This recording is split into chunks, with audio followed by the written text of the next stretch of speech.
What if I told you he wasn't the greatest? That a country would fail to protect its greatest natural resource? That sometimes it is a matter of life and death? That no one can outrun the truth? What if I told you he's the only true Cubs fan? That you could heal all wounds with a fight song?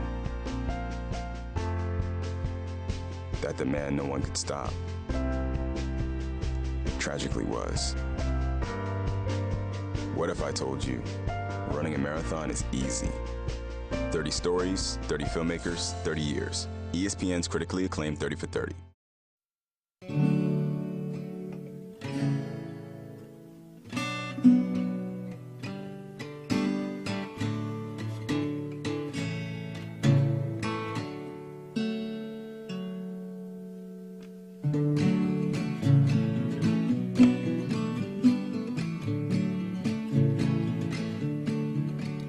It's okay to have scars, they will make you who you are. It's okay to have fear, as long as you're not scared of coming here. And in the middle of the night, call if you wanna talk, cause you know that I wanna talk too.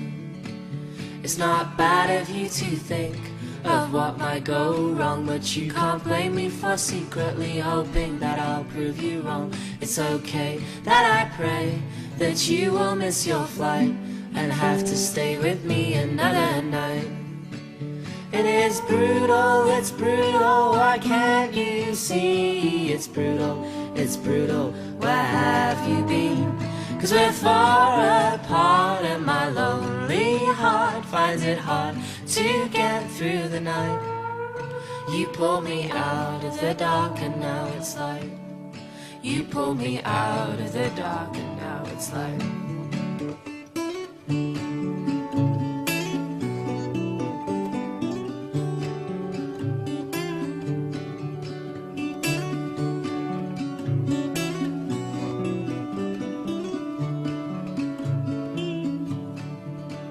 When we're out in the market and out on the streets, I've got a pocket full of problems and a pocket full of seeds, hoping something good might grow out of this mistletoe, and I won't have to erase your memory.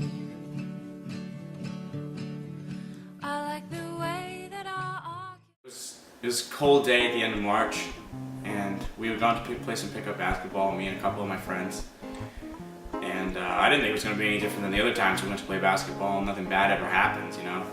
You never expect anything bad to happen. I go up for a layup, and I come down on my left knee, and all of a sudden, I hear this pop that they talk about that you should be able to hear when you tear your ACL. They picked me up, and they put me on the bench, and at that time, my knee was swollen beyond all belief. It looked like somebody had taken a bunch of steel rods and was pounding my knee to oblivion. It hurt so bad. I did 25 the whole way home because every time I hit a bump, I screamed in pain. And as soon as I got in the driveway, I just broke down because I couldn't walk. So he basically had to carry me into the house. And for the rest of that day, I sat on the couch with ice on my knee. And I really didn't think it was going to be that bad. I really hoped and prayed that it wasn't going to be a torn ACL. So I showed up at school the next day. I wasn't using crutches because I didn't really need them at the time. And I was going up and down stairs perfectly fine, so I thought to myself, hey, maybe it's not going to be so bad. I told my coach that I had hurt my knee, and he just kind of shook his head. And he was just like, well, let's just hope for the best and hope that it didn't happen. We couldn't afford the MRI under the insurance plan. It wasn't covered under the deductible. He felt my knee, and he said that he couldn't feel any tears or any looseness in my knee, but that doesn't necessarily mean I didn't have a problem. The next day I was back at baseball, I was throwing and I just landed on my leg and it gave out and I could feel it and I knew that there was something wrong. Like, it just doesn't happen. When I get the MRI, it reveals that I did have a torn ACL and a torn meniscus.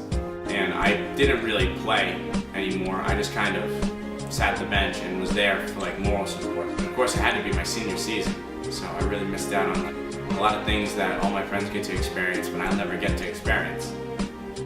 I had a set scheduled surgery for June 21st of 2012, which was a week or two after I had gotten out of school. I wasn't allowed to eat 12 hours before my surgery. It's so hard not to eat, and that was like the biggest problem. I thought that was really going to be the hardest thing that I was going to have to go through, was not eating 12 hours before my surgery.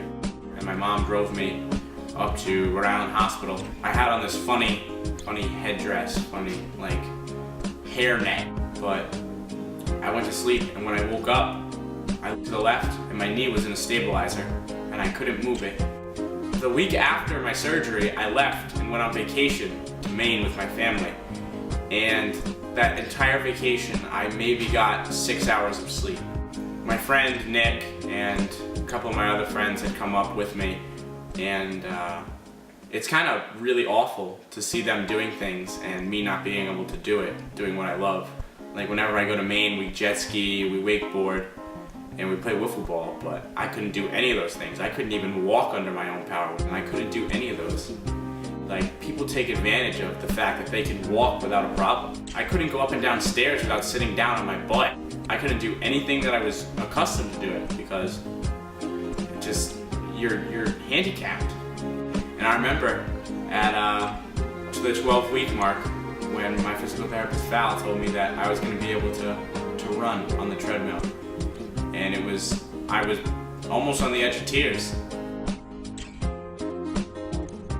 In the novel Into Thin Air by Jon Krakauer, you really start to see that feeling of appreciation.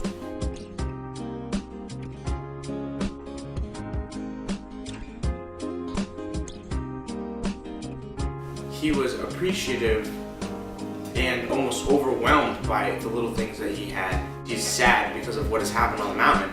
Also, I believe that he's crying because he's alive now. The tears, I feel, are something that while he kind of doesn't want them, he appreciates the fact that they're there. The fact that he can still cry and that he's able to think and function like that.